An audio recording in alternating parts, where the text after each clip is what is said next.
Hello, my lovely children. Welcome to Engage Moments. My name is Miss Laura and I am the Director of Family Ministry and Christian Education at Grace United Methodist Church. I am very happy that you are here joining me this evening. We are going to be talking about a story in the Bible. It is called, we're titling it Never Thirsty. It's from the book of John in the Bible. And some people call this story The Woman at the Well. So, you know what? I think I'm going to give you a treat. Do you want a treat? I bet you do. Okay, right. Let me see.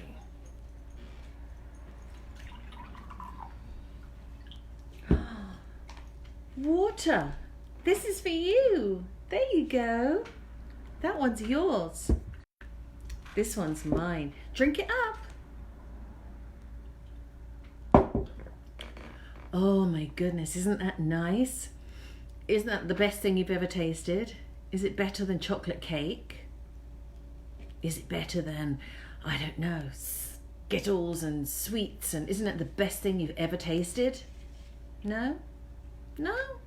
You prefer chocolate cake? Let's go ahead and read this story. In today's gospel story, Jesus found a woman sitting at a well of water. Now, a well holds a lot of water. More than I can put in these cups. A lot more than would go into these cups. And more than even this jug would hold. See this jug here? This is full of water, but a well has even more water than that. So people came to the well each day and took all of the water they needed to last for the whole day. So I bet their jug was a lot bigger than the one that I have here, because really we need to be drinking more water than what is in this jug here. So people would come and they would fill up big pitchers and fill up big jugs and stuff and take it home so they can use that water for the day. And you all know we use water for lots of different things. So Jesus could tell from meeting this woman that she had a lot of sadness in her life. Now we're talking about the woman at the well. That she had a lot of sadness in her life, and he offered her a drink even though she was the one who was taking the water from the well. She said, "But you don't even have anything to get water with, and it's a very deep well." Jesus told her that he offers a different kind of water, and that if she drank it, she would never be thirsty again. Who still has water in their cups? Do you still have water in your cup? The cup that I gave to you? It was quite full. Do you still have some water in there? So if you do, drink it. Drink it up. Now, we could pour water and you could drink it until the whole pitcher is gone, right? Then we would be out of water and you would get thirsty again, right? If we ran out of water and you drank this and you drank all the water that was in this jug, I think in a little while you would be thirsty. I think so. Jesus knew that the woman at the well was looking for happiness like some people look for drinks of water. She tried finding happiness in lots of different places, but ultimately she ended up unhappy and looking for something new. She was thirsty for happiness. He told her, "I have a living water, and if you drink it, you will never be thirsty again." He meant she'd never feel like she had to go looking for happiness again.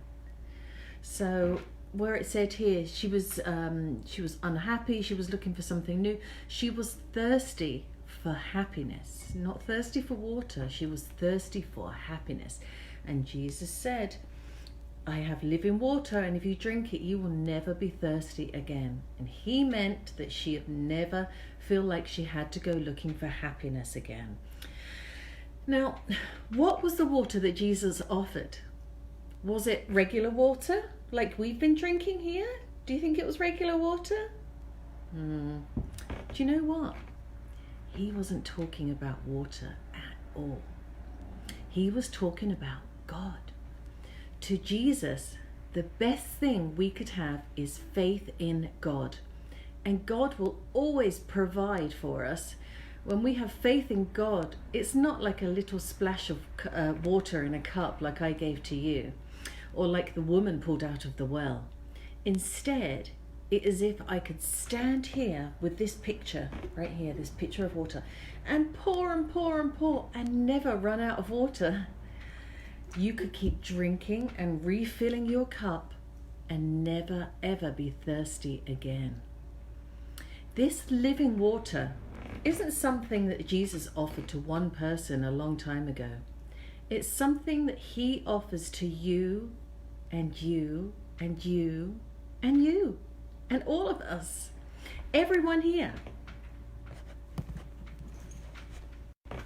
You may need to run to the kitchen every time you get thirsty for something to drink, but when you are looking for happiness, all you need to do is look for God and you will never be thirsty again.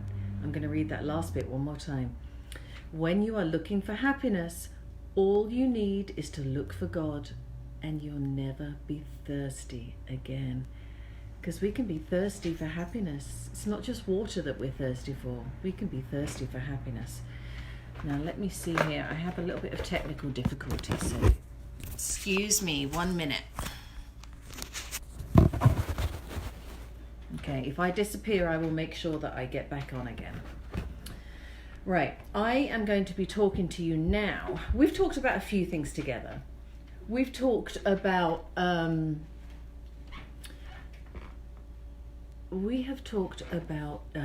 people can be different, and how we've talked about people with disabilities. We've talked about people with special needs, and we've talked about prayer and how to pray together, right?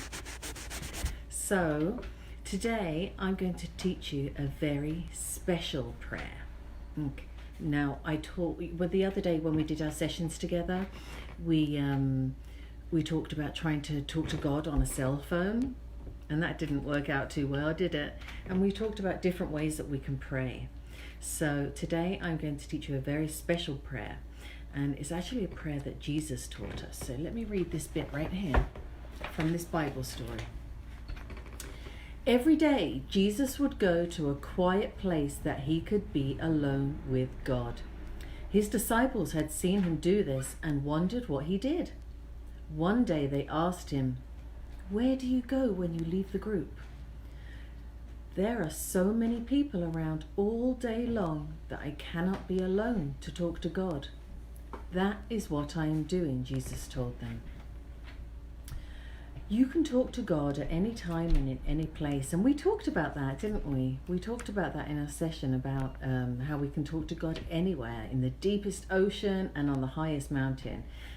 So we did talk about that. God is always there, and God will always be listening to you. And you know that, right?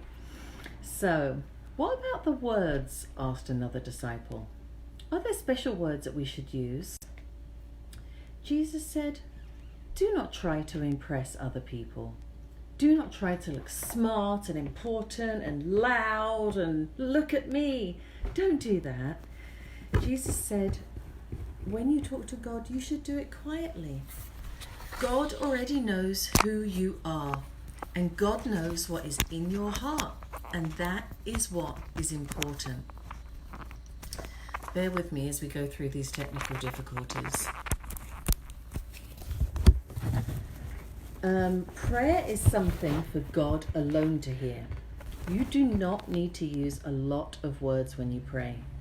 Just say what you need to say. Just say what is on your heart. And Jesus said this to us. This is coming from Jesus.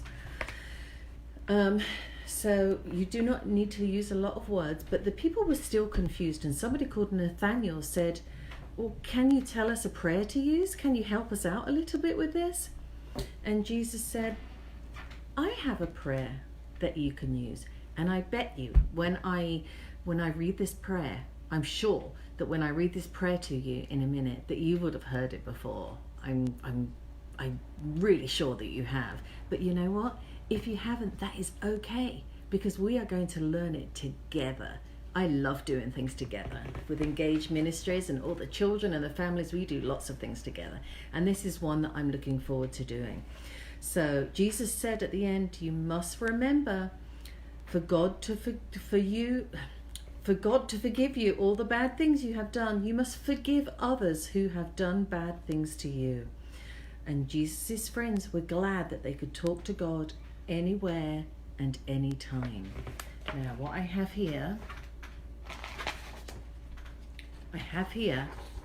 the prayer that Jesus taught us to pray. Now, this isn't a prayer that I made up, or, this isn't a prayer that someone else said to me, oh, this would be a good one to do. This prayer is from the Bible, and this is a prayer that Jesus taught to us a long time ago. Jesus taught it to people, and then people passed it on, and it's in the Bible, so we can go and look at it anytime we want to. But this is a prayer that is a really good one to learn and to try and memorize, and the more you say it, the more you will remember it. So let me read it to you right now, and then we're going to do a little craft before we finish up. So I'm going to put it here. Our Father, why don't you try and read along with me? Can you see that, everybody? Our Father, who art in heaven, hallowed be thy name. Thy kingdom come, thy will be done, on earth as it is in heaven. Give us this day our daily bread, and forgive us our trespasses, as we forgive those that trespass against us. And lead us not into temptation, but deliver us from evil. For thine is the kingdom and the power and the glory forever and ever. Amen. Now that is the Lord's Prayer, and that is a very special prayer. And I would really, really like you all to try to learn it, try to memorize this prayer. And as you've seen in some of our craft activities, I encourage you to keep them close by, and especially when you wake up in the morning and go to bed at night, you'll be able to see these on your bedside table. So let's go ahead and cut this out. Now we are going to, sorry, we're all going wonky again. We're trying to get things working here so that I can make sure you see what we're doing. We are going to cut this out and do a craft together. And you know what? You will be able to do this craft too, because we are going to put this onto the Engage Ministry Facebook page.